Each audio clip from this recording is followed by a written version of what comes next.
Welcome back.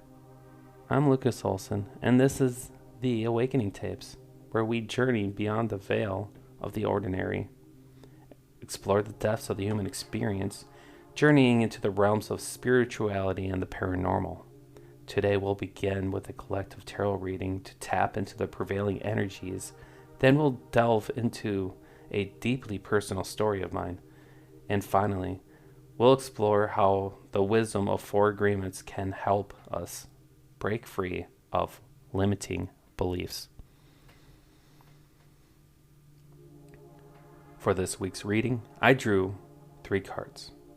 The fiery Five of Wands, the Two of Wands reversed, and interestingly, the Page of Cups and the Justice appear together as if they were a single entity, a powerful combination.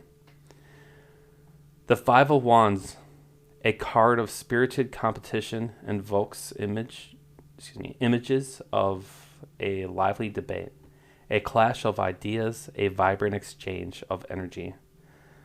Think of it like a lively marketplace, bustling with vendors vying for attention, each with their own unique perspectives. While there may be some friction, remember that these clashes can spark innovations and deepen our understanding by our understanding of different viewpoints, much like the clash of opposing forces in the universe, creating a dynamic balance of existence. The Two of Wands reverse casts a shadow over the scene. This card whispers of indecision, a sense of being adrift on a sea of possibilities, unsure of which direction to steer. It's as if a seasoned sailor stands on the deck of their ship, the wind shifting unpredictably, the compass needle spinning wildly.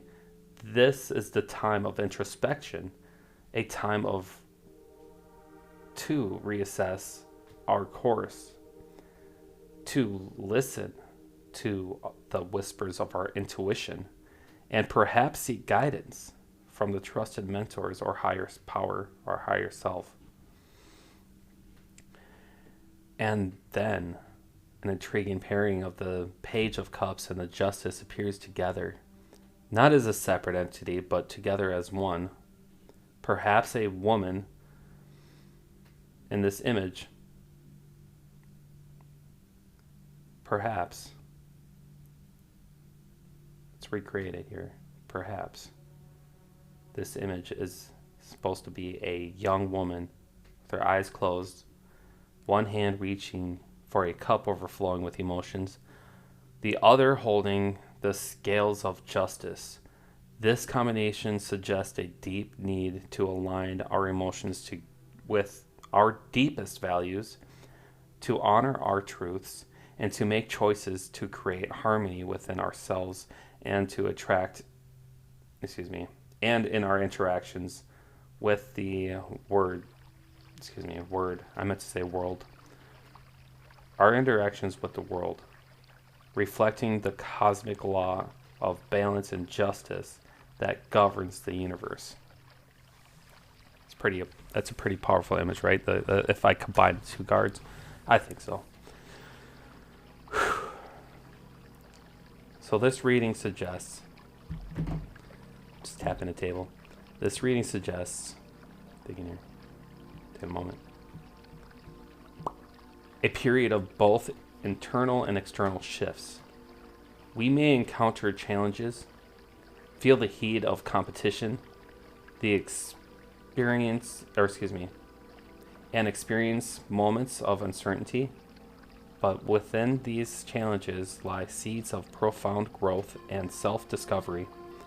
Trust your intuition, seek balance, and remember that justice, in its purest form, always prevail, reflecting the divine order of the cosmos. Right. So let's now explore these energies further. I invite you to grab a journal and a pen for like a tarot reading journal, because I can give you a reading, I can give you my own, but really use your own intuition, use your own judgment. Write down what this means to you. Let's explore the depths of your own being. So this benefits you to just journal it. So let's, take the time here and let's go into it. So I think for a good journal prompt here is, let's reflect on the time in your life when you felt stuck or indecisive. Much like the Two of Wands reversed, how did you navigate that period? What lesson did you learn from that experience? How can you apply those lessons to your current situation? Now contemplate on the image of the Page of Cups and the Justice appearing as one. What does this combination symbolize to you personally? How can you bring more balance and emotional depth into your life on the daily? And aligning your actions with your deepest values and your connection to the divine, God, universe, whatever you believe in, it's fine. This is only just a practice run. Journaling for me saved my life. Okay, so that's why I share these. Now, I want to share a deeply personal story with you. A story that illustrates the power of our inner dialogue and the importance of breaking free from limiting beliefs. I keep wanting to say limited. It's not limited, it's limiting. It's still doing it. But we got to stop that. We got to break that. Okay. So, as you know, I just started this podcast. I just jumped right into it. I'm going to do it. I'm going to do this podcast. Because I bought this microphone. I got the stuff here. I tried figuring out all this stuff to maybe try to sort of be a voice actor. But I don't know how to do anything. Yeah. And going to school and working 76 hours a week and being a single dad. It's a lot of work. And I also volunteer. It's a lot of work. I keep running. I got to work less because I keep running. I want to be a writer. So, I started this podcast. I jumped right in, and it's been an amazing experience. People are like, "Oh, I found you on Spotify. I found you on Amazon. I found you." I need to get this out there to more viewers, more listeners, because I love how I feel now. And I jumped in. I wanted to have jumped in before. I jumped right into it. If it wasn't for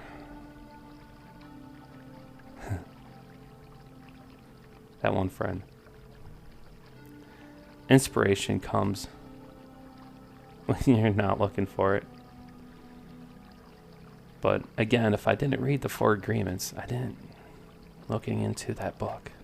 When I looked into that book the first time, when it said that if you're in love with somebody, you should tell them without an expectation of them even saying anything at all in return.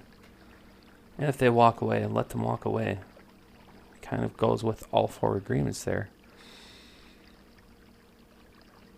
They accepted that. They thanked me and they said that sounded so strong. It looks so strong. It made me look so confident. Oh my God. That feeling, that rush of emotions, I don't think I could have fell even more in love with somebody, but I did. And even though we're just friends, even though we just talk, they know everything about me. They know my insecurities, my vulnerabilities. They see me, they accept me, and it's okay. It's okay. That's why I like to say, if you've read the 4 agreements, share it, and thank you for sharing it. It made the world's greatest shift in me. And I was definitely somebody that needed that message. And I've also read the 5th agreement, and we can get into that later if people wanted to. They can email me. I believe that the email address is theawakeningtapespodcast@gmail.com. I hope that's right. I really do. Otherwise, somebody's gonna be emailing, getting it back, but it's on there. I gotta put it on the description. I'll put it in the description.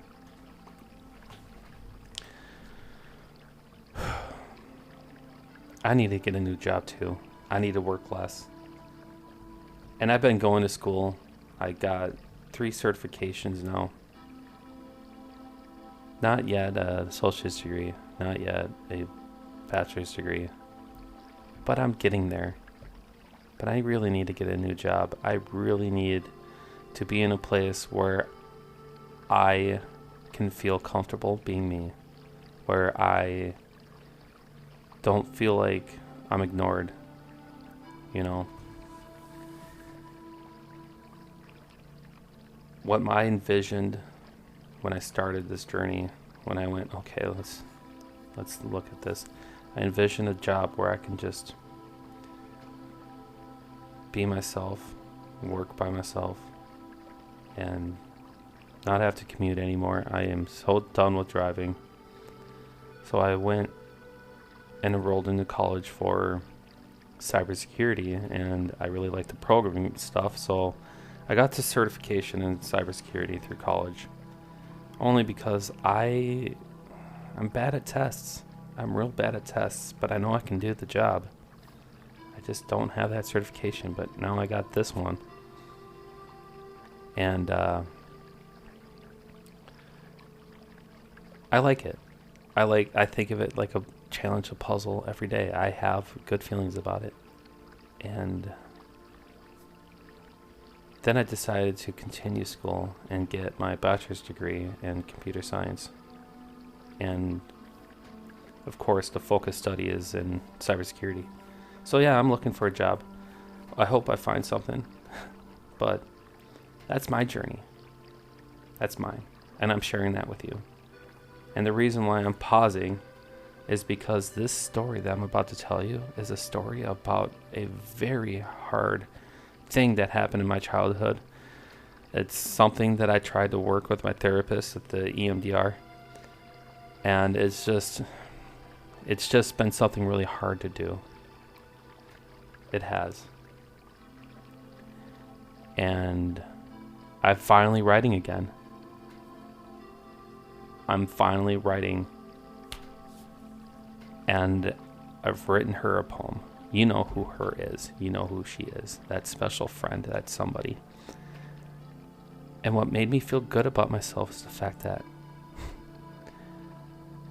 everything we've both been through, you know, I made her feel very special, very good by writing her a poem. And when she told me that nobody's ever done that for her before, and it's very beautiful, and I should do something with it. Man, I cried. I was crying,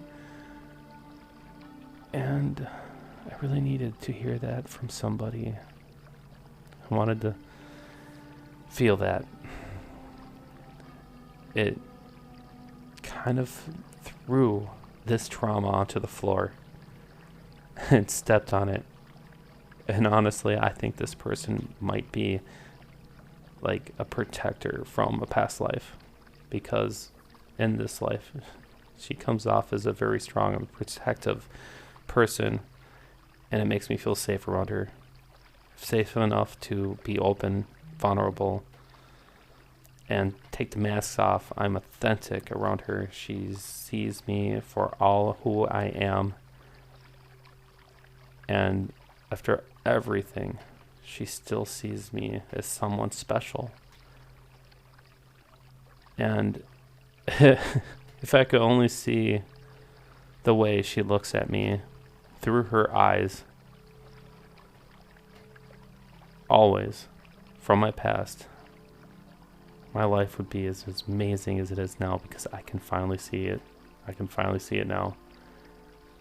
And this episode, yeah, the story is talking about my limiting beliefs, but now, because of one person, I have an unlimited potential. And I hope, really hope, my listeners out there hears this message, hits the subscribe button, and they keep listening to every episode, because I really want people to get to know that no matter how terrible they have it, and I'm not going to say somebody else has it worse. No, I'm not going to say it. Let's focus on you. You're important. You're worthy. You're loved.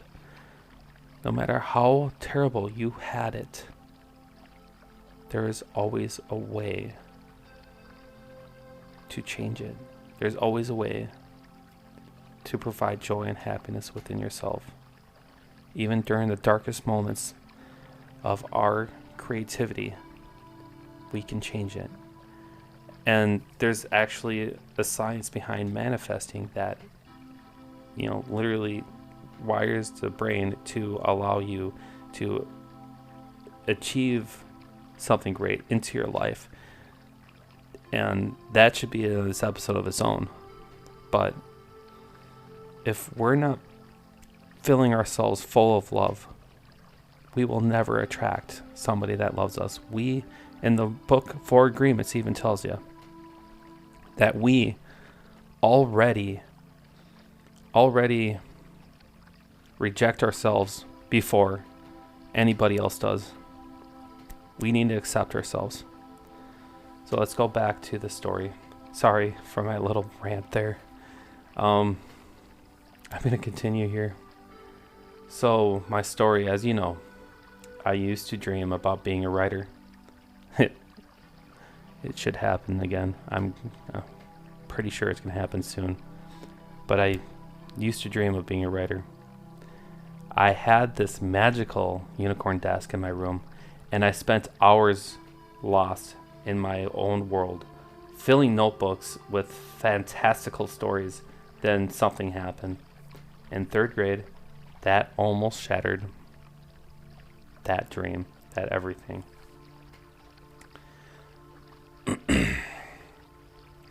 It was during our weekly vocabulary assignments. I loved these assignments. They were a chance to unleash my creativity. One week, I turned my vocabulary words into a short play. My classmates, a lot of them did, most of the class, got excited and wanted to be in them. I was eager for their approval. I agreed. But as lunch times turned into chaotic rehearsals, like nobody showed up. It was just me sitting there worrying, like, what am I going to do? I realized I've overcommitted. The day of the presentation arrived. It was a disaster. I ended up reading the play alone, while my classmates stood awkwardly in the front room. Oh, my teacher, instead of offering encouragement, became very frustrated and lashed out at me. I was humiliated. They called me names. They all did. Even my teacher, who called me the R word, she called me the R word. She said that none of this makes sense. Every time I'm writing, that's all I hear is Europe, and none of this makes sense. That hits me right. I can't. Okay, I'm going to take a little step here and tell you that I'm this makes me very nervous to say. It hurts me. It's something deep in me. Like, I've always held on to this, and I'm letting it go right when I'm telling you this right now. So every time you hit play, I'm letting go. I'm letting go. I'm letting go. That easy. But it's still hard. It still hurts. So what I want to say is, sometimes the best way to calm yourself down, the best way to soothe yourself, the best way to heal yourself is as simple as merely breathing.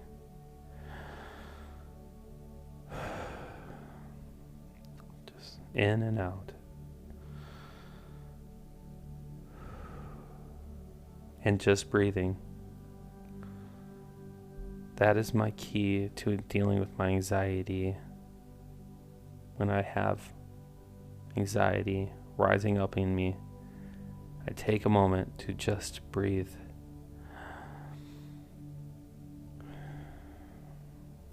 And that was the starting for me when I was learning how to manage my pain, my depression, my anxiety, my stress, managing that within myself. That was the first thing I learned, is to just breathe. Okay. So I'm going to continue with this because it's really hard, because every time I explain this, I remember her calling me the R word. Teachers don't call their students that. And you know, they've even tested me for autism. They tested me for everything under the book. You know, they came back and said, "Sorry, the kid just has ADHD. Let's give him Ritalin." Well, my parents didn't believe in medicine. They believed that there's no such thing as ADHD. So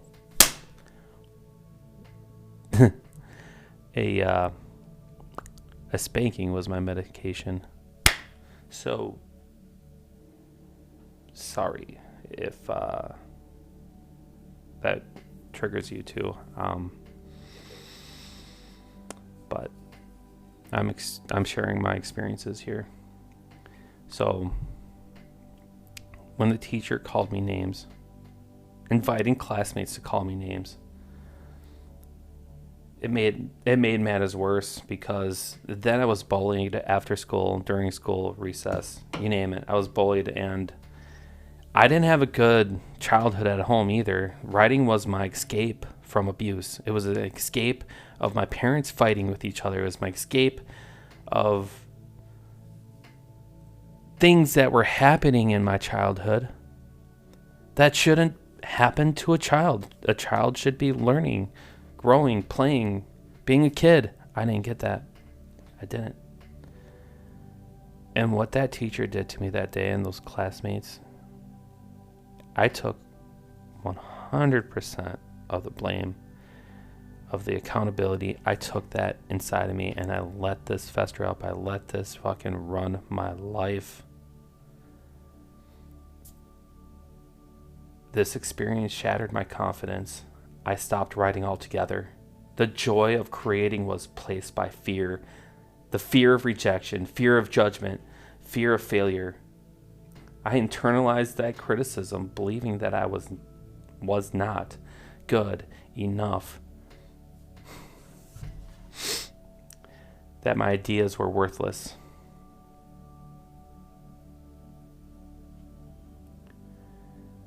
This incident deeply impacted me. It wasn't just because of a failed school project. It was a blow to my self-esteem.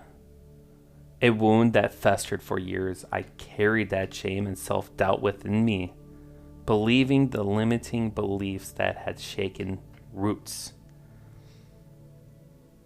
That I wasn't talented, that I wasn't worthy.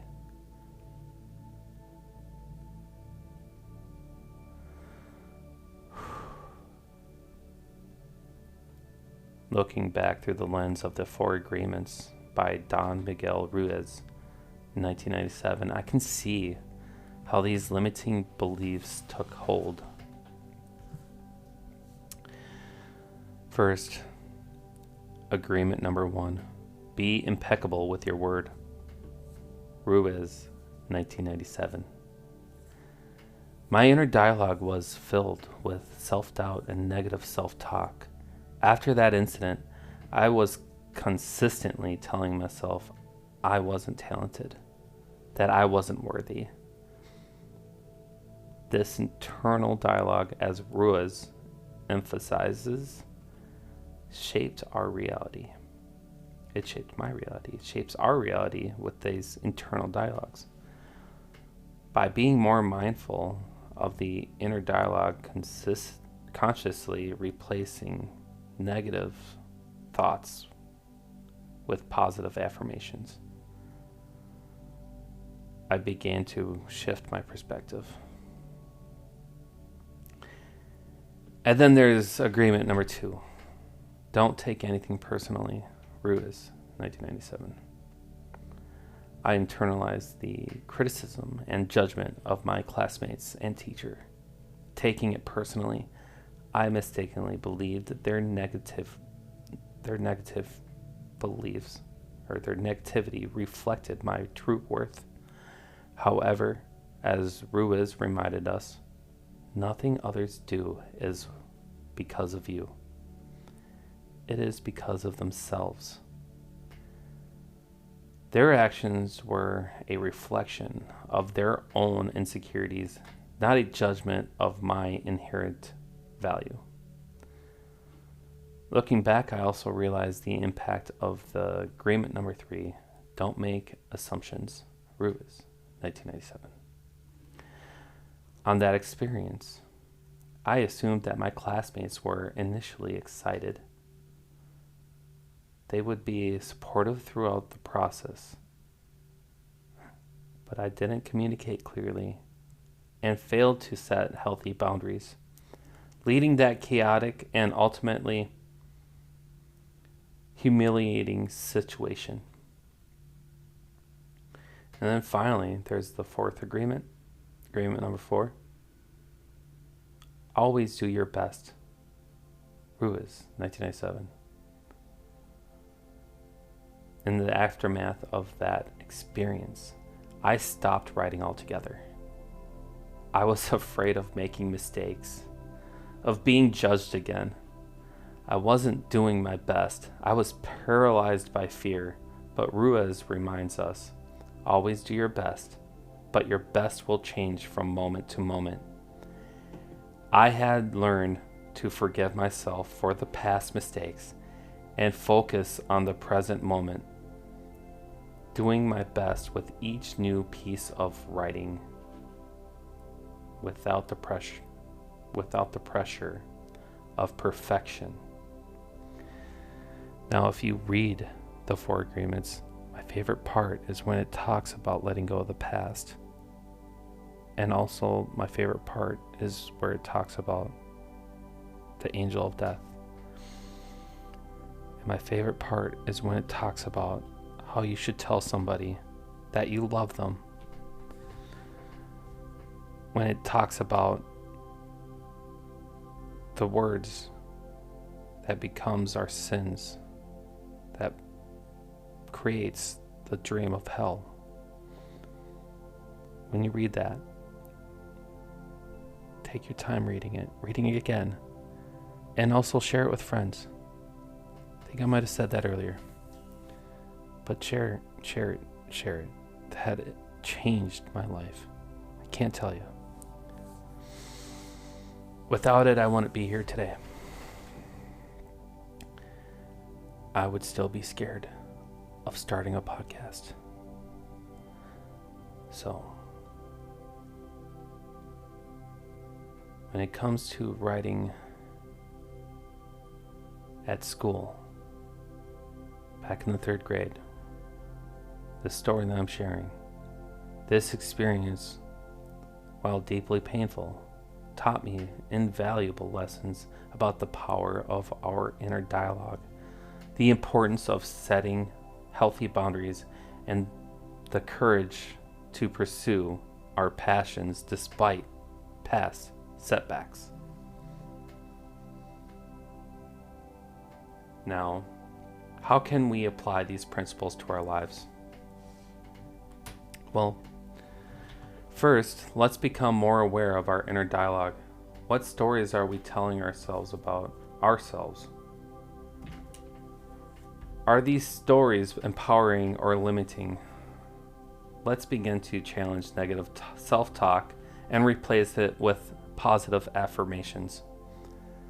Second, let's learn to detach the opinions and judgments of others.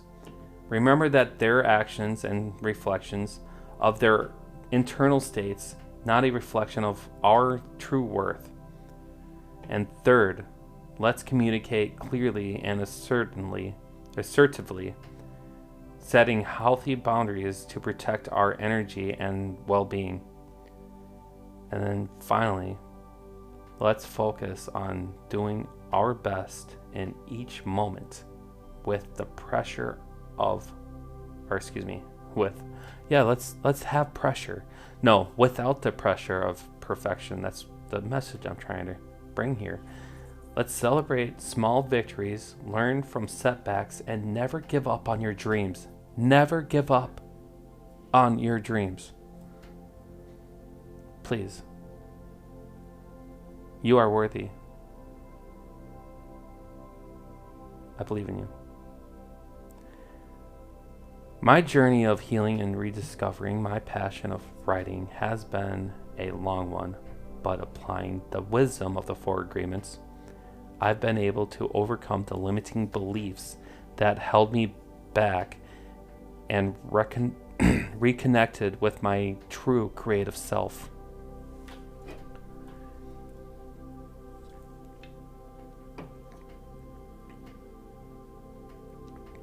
Now let's conclude with a few powerful affirmations.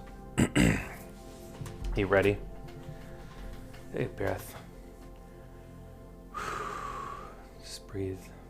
Okay. I am worthy of love, joy, and abundance, a divine spark of the universe. I trust my intuition and make choices that align with my highest good, guided by the wisdom of the universe. I release all fear and embrace the present moment with gratitude, recognizing the divine presence within and around me. I am a powerful creator, and I manifest my desires with ease and grace, co-creating with the universe. I am connected to a higher power that supports and guides me through on my journey, a part of the divine consciousness that permeates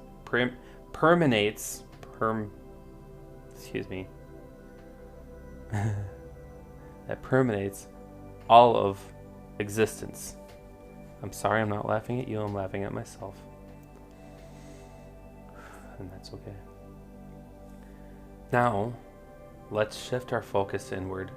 I invite you to grab a journal and a pen and explore the depths of your own being. Now, this should be different from your tarot journal. This is your own being. This is for you, my gift for my readers, my listeners. I'm talking about writing. What do you do when you write? An audience of readers. So, for today's journal prompt, let's reflect on the time of your life when you felt limited or held back by a belief about yourself. What was that belief? How did it impact your thoughts, feelings, and actions? And how can you begin to challenge and reframe that belief? Now imagine a future where you have completely released yourself from that limiting belief. What does that future look like? What are you doing? How do you feel? Allow your imagination to run wild and let your journal be a vessel of your dreams and aspiration.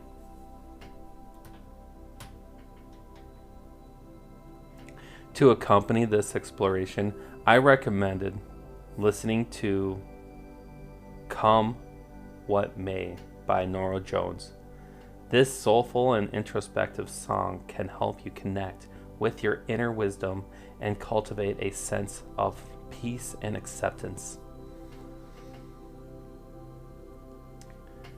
May these words resonate with you, empowering you to embrace the beauty and the challenges of your journey, to connect with the divine within and around you, and to live a life of purpose and fulfillment.